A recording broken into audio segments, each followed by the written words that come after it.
สำหรับเช้าวันนี้ก็มีบาส NBA แข่งขันกันทั้งหมด8คู่จริงๆมันมี7คู่นะครับแต่ก็มีทางด้านโกลเด้นกับวูฟนะครับที่ยกมาแข่งวันนี้เพราะว่าเมื่อเช้านี้มีการเลื่อนการแข่งขันไป3คู่เหมือนเดิมครับที่ฝ่ายดีพอยต์จะคิดวิเคราะห์แล้วคาดว่าน่าจะประสบความสำเร็จในเช้าวันนี้จะมี3ทีมเดี๋ยวบ้างถ้าฟังแล้วใช่ก็ให้ทุกท่านใส่ตามมาได้เลยก่อนที่เราจะเริ่มทำการพูดคุยกันนะครับสำหรับใครที่ต้องการจะทางบาสเกตบอล NBA ที่ให้มากกว่าทางด้านหน้าช่องแบบนี้ครับง่ายๆเลย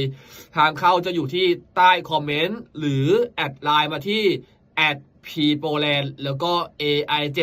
ช่วงนี้นะครับ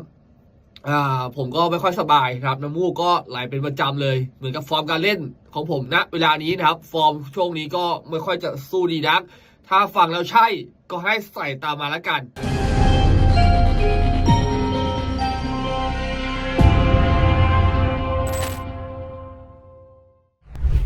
มาครับบาส NBA เช้านี้ที่น่าจะทำกำไรให้ใครที่ตามผมได้คู่แรกนะครับให้มอง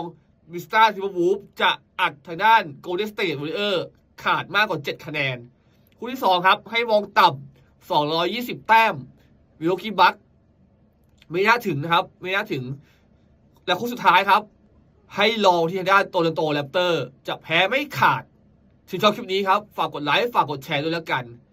ใครที่ตามผมในวันนี้ขอให้โชคดีกับ3คู่ที่ผมเลือกให้เจอกันใหม่ในคลิปหน้าสวัสดีครับ